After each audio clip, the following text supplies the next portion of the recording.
I never thought I'd be writing this, but I'm still in shock about what happened at my sister's wedding last weekend. I'm Sean, 29M, and my sister Sarah, 27F, was getting married to her fiancé Shane, 28M. They'd been together for 3 years, and I was thrilled for them. Shane seemed like a great guy, and he made Sarah happier than I'd ever seen her. To give you some background, Sarah and I have always been close. We grew up in a small town in Ohio, where everyone knew everyone else's business. Our parents, both teachers, instilled in us the importance of honesty and family. Sarah was always the more outgoing one, involved in every school club and activity, while I was quieter, more focused on my studies. Despite our differences, we always had each other's backs. When Sarah met Shane at a mutual friend's barbecue 3 years ago, I could tell it was different from her previous relationships. Shane was kind, funny, and shared Sarah's love for adventure. They clicked instantly, and within 6 months, they were talking about moving in together. I remember helping them move into their first apartment, a tiny one-bedroom place that barely fit their combined possessions. But they were so happy, it didn't matter that they had to squeeze past each other in the narrow hallway. As the bride's brother, I was heavily involved in the wedding planning. Sarah asked me to be her man of honor, a role I was honored to accept. I helped with everything from venue selection to taste testing cakes. Shane appreciated my involvement too, often joking that he was glad to have a man on the inside to help navigate all the wedding chaos. The months leading up to the wedding were a whirlwind of activity. Sarah and Shane decided on a romantic outdoor ceremony at a local vineyard. I spent countless hours helping them choose everything from the perfect shade of blue for the bridesmaids' dresses to the right mix of flowers for the centerpieces. It was exhausting, but seeing how happy it made Sarah made it all worth it. The day before the wedding, I was running around making sure all the last-minute details were in order. I checked on the flowers, made sure the DJ had the right playlist, and even helped some out-of-town guests find their hotel. Everything was going smoothly, and I was feeling pretty proud of myself. That evening, we had a small rehearsal dinner at our parents' house. It was a casual affair, just close family and the wedding party. Sarah and Shane were glowing with happiness, stealing kisses when they thought no one was looking. Our mom made her famous lasagna, and we all sat around sharing stories and laughing. It felt like the perfect start to what should have been the happiest weekend of Sarah's life. The morning of the wedding arrived, and I woke up early to start getting things ready. I helped set up the ceremony space, checked in with the catering staff, and made sure the groomsmen knew where they needed to be. As the guests started arriving, I felt a mix of excitement and nerves. This was it, my little sister was getting married. About an hour before the ceremony was set to begin, my mom asked me to check on Sarah. I knocked on the door of the bridal suite, and when I entered, I found Sarah sitting alone, still in her robe. Her hair and makeup were done, but she hadn't put on her dress yet. I immediately sensed something was wrong. "Hey, what's going on?" I asked, sitting down next to her. "You're not dressed yet. Is everything okay?" Sarah looked at me with tears in her eyes. "I don't know if I can do this, Sean," she whispered. I was shocked. Sarah had been so excited about the wedding, counting down the days for months. "What do you mean? Are you just feeling nervous?" She shook her head. "It's not just nerves. I think I made a mistake." My heart sank. "What kind of mistake?" Sarah took a deep breath and said, "I slept with someone else last night." I felt like the world had stopped spinning. "What? Who? When?" She started crying harder. "It was at my bachelorette party last weekend. You remember Tom, 29M, my ex from college? He was bartending at the club we went to. We started talking, and one thing led to another. I couldn't believe what I was hearing. Sarah and Tom had dated for 2 years in college, and their breakup had been messy. Tom had cheated on Sarah with her roommate, leaving her heartbroken. It had taken her months to get over him, and I thought she was long past those feelings. "Does Shane know?" I asked, already dreading the answer. Sarah shook her head. "I haven't told him. I don't know what to do, Sean. I love Shane, I really do. But seeing Tom brought back all these old feelings, and I'm so confused." I sat there in stunned silence, trying to process everything. Part of me wanted to tell Shane immediately, he deserved to know the truth before marrying Sarah. But another part of me hesitated. There were 200 guests out there, waiting for a wedding. Shane's family had flown in from across the country. Could I really blow everything up moments before the ceremony? "Sarah, you have to tell Shane," I finally said. "He needs to know before he marries you." She grabbed my arm, panic in her eyes. "No. Please, Sean, I can't. Not now. I'll tell him after the honeymoon, I promise. I just need some time to figure things out." I shook my head. "This isn't right, Sarah. Shane deserves to know. Please," she begged. "Just give me a few days. I'll sort everything out, I swear. Don't ruin this day for everyone." I stood up, conflicted. "I need some air," I muttered, heading for the door. As I stepped into the hallway, I nearly ran into Shane. He was grinning from ear to ear, looking handsome in his tuxedo. "Hey, man," he said, clapping me on the shoulder. "How's my bride doing?" Is she ready? I froze, not knowing what to say. Shane's happy face made my stomach churn with guilt. How could I destroy his world just minutes before he was supposed to say I do? In that moment, I made a decision I'm not sure I'll ever forgive myself for. I forced a smile and said, she's just finishing up. Wedding day jitters, you know? Shane laughed. Tell her to hurry up. I can't wait to marry her. As he walked away, I felt like the worst brother, and the worst friend, in the world. The ceremony started, and I watched as Sarah walked down the aisle, a forced smile on her face. Shane beamed at her, completely unaware of the betrayal. They said their vows, exchanged rings, and were pronounced husband and wife. Throughout the reception, I could barely eat or drink. Every time I saw Shane's happy face, I felt sick to my stomach. I kept thinking about all the times Shane had confided in me about how much he loved Sarah, how he couldn't wait to start their life together. And now, I was complicit in this massive lie. As the best man, I had to give a speech. I stood up, my hands shaking as I held the microphone. I looked out at the crowd, at Shane's beaming face, at Sarah's forced smile, and I felt like a fraud. I managed to get through the speech, talking about love and commitment, all the while knowing the truth that could shatter everything. The rest of the reception passed in a blur. I danced with Sarah during the sibling dance, and I could feel how tense she was. Are you okay? I whispered. She just nodded, her eyes avoiding mine. It's been a week now, and Sarah and Shane are on their honeymoon. As far as I know, she still hasn't told him the truth. I'm torn between loyalty to my sister and feeling like Shane deserves to know. Should I have stopped the wedding? Should I tell Shane now? I don't know what to do, and the guilt is eating me alive. Every time my phone rings, I jump, thinking it might be Sarah finally coming clean, or Shane calling to confront me. I can't sleep, I can't eat. I keep replaying that moment in the bridal suite, wondering what would have happened if I had made a different choice. I know our parents would be devastated if they knew. They raised us to be honest, to do the right thing. What would they think if they knew I had helped Sarah keep this secret? I'm at a loss. Do I continue to keep this secret and hope Sarah eventually tells Shane the truth? Or do I take matters into my own hands and tell Shane myself? Either way, I feel like I'm betraying someone I care about. How did I end up in this impossible situation? Update 1. It's been a month since my last post, and a lot has happened. I appreciate all the advice and support from everyone who commented. I've been grappling with this situation, and I finally decided I couldn't keep quiet any longer. 2 weeks ago, Sarah and Shane returned from their honeymoon. They seemed happy, posting pictures of their trip on social media and gushing about married life. I tried to give Sarah the benefit of the doubt, hoping she had told Shane the truth as she promised. I invited Sarah out for coffee, determined to find out if she had come clean. We met at the little cafe where we used to study together in high school. As soon as I saw her, I could tell something was off. She seemed nervous and fidgety, nothing like her usual confident self.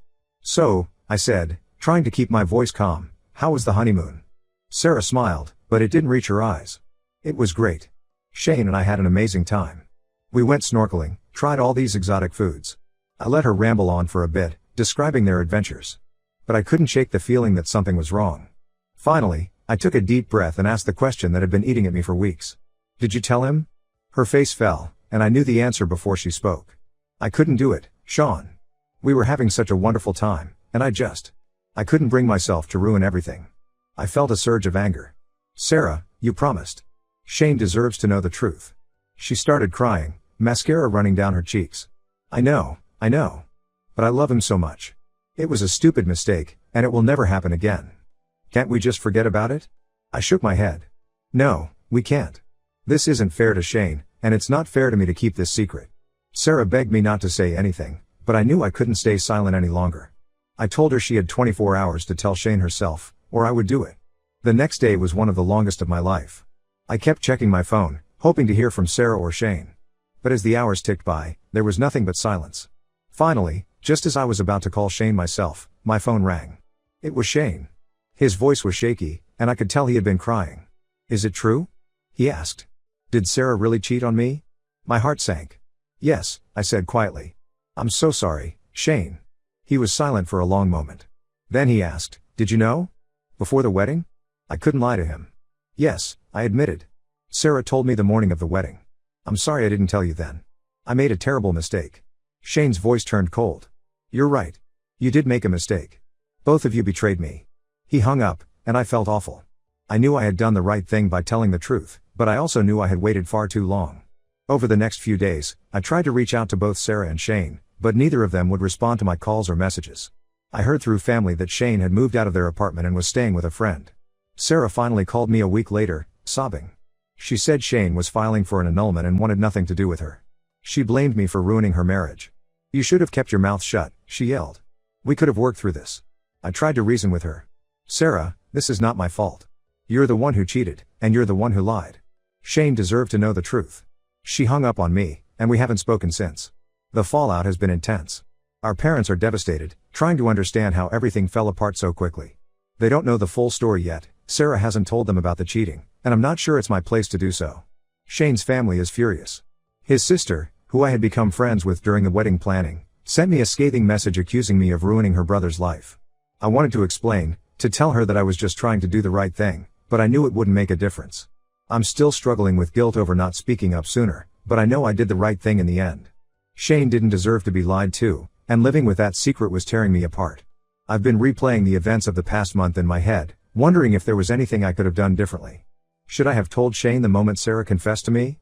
Should I have stopped the wedding? Or was telling him now, even though it was late, still the best option? I'm giving both Sarah and Shane space right now, but I hope that eventually, they'll both be able to forgive me for my part in this mess. I know it might take a long time, if it happens at all, but I have to believe that honesty will win out in the end. In the meantime, I'm trying to focus on work and my own life. It's hard, knowing that my relationship with my sister might never be the same, and that I've lost a friend in Shane. But I'm trying to remind myself that I ultimately did the right thing, even if it doesn't feel like it right now. Update 2. It's been 3 months since my last update, and things have only gotten more complicated. I thought telling the truth would make everything better, but it seems to have caused even more problems. Shane went through with the annulment, and it was finalized about a month ago. He's cut off all contact with our family, which I understand. Sarah is devastated and has been staying with our parents. She's still not speaking to me, blaming me for the end of her marriage. What I didn't expect was the fallout with the rest of our family. When everything came out, opinions were split. Our parents were initially angry with Sarah for cheating, but now they're upset with me for airing our dirty laundry and destroying Sarah's chance at happiness. Our extended family is divided too. Some relatives think I did the right thing by telling Shane the truth, while others believe I should have kept quiet and let Sarah and Shane work things out on their own. It's brought up old family tensions and rivalries that I thought were long buried. Last week, things came to a head at a family dinner. I hadn't planned on going, but our mom insisted, saying we needed to work things out as a family. It was incredibly awkward from the moment I arrived. Sarah wouldn't even look at me, and our parents were clearly walking on eggshells. The tension in the room was palpable as we sat down to eat. I could feel everyone's eyes on me, judging, questioning. Sarah sat at the opposite end of the table, her eyes red-rimmed and puffy. She looked like she hadn't been sleeping well, and a pang of guilt hit me. Even though I knew I had done the right thing, seeing her so broken was hard. About halfway through dinner, our Aunt Linda, 52F, brought up the elephant in the room. I think it's time we all talked about what happened, she said, putting down her fork. Sean, don't you think you owe your sister an apology? I was shocked. An apology? For telling the truth? Sarah finally looked at me, her eyes full of anger. You ruined my life, Sean. Shane and I could have worked through this if you had just kept your mouth shut. I couldn't believe what I was hearing. Sarah, you cheated on Shane. You lied to him. How is any of this my fault? Our mom jumped in, her voice strained. Sean, sometimes it's better to keep family matters private. You didn't have to tell Shane. Sarah made a mistake, but she deserves a chance to be happy. I stood up, my chair scraping loudly against the floor. I can't believe what I'm hearing. Sarah cheats on her fiancé, lies about it, and somehow I'm the bad guy for telling the truth? This is insane. Our dad tried to calm things down. Now, let's all take a deep breath. We're family, we should be supporting each other, not fighting. But it was too late. Years of family dynamics and unspoken tensions came bubbling to the surface. Our cousin Mark, 35M, chimed in, you always were a goody two-shoes, Sean. Always had to do the right thing, didn't you? I left the dinner, ignoring my family's calls for me to come back. Since then, I've been avoiding their calls and messages. I know I did the right thing by telling Shane the truth, but now I feel I know I did the right thing by telling Shane the truth, but now I feel like I've lost my entire family in the process. The days following the disastrous family dinner have been lonely. I've thrown myself into work, staying late at the office just to avoid going home to an empty apartment. My friends have been supportive, but they don't fully understand the complexity of the situation. I'm starting to wonder if I should have just kept quiet and let Sarah and Shane figure things out on their own. But then I think about how unfair that would have been to Shane, and I know I couldn't have lived with myself if I had stayed silent. I've tried reaching out to Shane, hoping to at least salvage our friendship, but he's made it clear he wants nothing to do with me or my family. I can't blame him, but it hurts to lose someone I considered a brother. Sarah has been posting cryptic messages on social media, hinting at her pain and struggles. Part of me wants to reach out to her, to try and mend our relationship, but I'm not sure she's ready to hear from me yet. Our parents have been leaving voicemails, alternating between guilt-tripping me and pleading with me to come home and work things out. I'm not sure how to move forward with them when they seem unable to understand why I did what I did. I'm at a loss for what to do now. I don't want to lose my family, but I also can't pretend that what Sarah did was okay. How do I move forward from here? How do I balance my principles with my desire to maintain family relationships? Is there any way to make this right, or have I irreparably damaged my family ties by choosing honesty over loyalty? Update 3. It's been 6 months since my last update, and I wanted to share some final thoughts on this whole situation. The past half year has been a roller coaster of emotions, but I feel like I'm finally starting to find some peace with everything that's happened. After the disastrous family dinner, I decided to take a step back from my family for a while. I needed time to process everything and figure out where I stood. During this time, I focused on my work and spent time with friends who supported me. I even started seeing a therapist to help me work through my feelings of guilt and confusion. About 2 months ago, I ran into Shane at a local coffee shop. It was awkward at first, but we ended up talking for over an hour. He thanked me for telling him the truth, even though it was painful. He said he was glad he found out when he did, rather than years down the line when they might have had kids or built a life together. Shane's words helped me feel more confident in my decision to tell the truth. It reinforced that even though the aftermath was difficult, it was the right thing to do. As for my family, things are slowly improving. Sarah reached out to me about a month ago. We met for coffee, and for the first time since the wedding, we really talked. She apologized for blaming me and admitted that she was wrong to cheat on Shane and lie about it. She's been going to therapy too, working on understanding why she made the choices she did. We're not back to where we were before, but we're talking again, which is a start. My parents have also come around. They apologized for pressuring me to keep quiet and acknowledged that Shane deserved to know the truth. We had a long, emotional conversation where we all expressed our feelings openly. It was hard, but it felt like a necessary step in healing our family relationships. We're working on rebuilding our trust and understanding, but it's going to take time. This whole experience has taught me a lot about the importance of honesty and integrity, even when it's difficult. I've learned that sometimes doing the right thing can have painful consequences, but in the long run, it's always better than living with a lie. I've also learned the importance of setting boundaries, even with family. I love my family, but I've realized that I need to stay true to my own values and principles, even if that sometimes puts me at odds with them. As for Shane, we're not close friends anymore, but we're on good terms. He's started dating someone new, and I'm genuinely happy for him. Sarah is still single, focusing on herself and her career. She seems happier and more grounded than she has in years. I'm grateful for all the support and advice I've received throughout this journey. It's been a tough road, but I'm hopeful that my family and I can move forward and learn from this experience.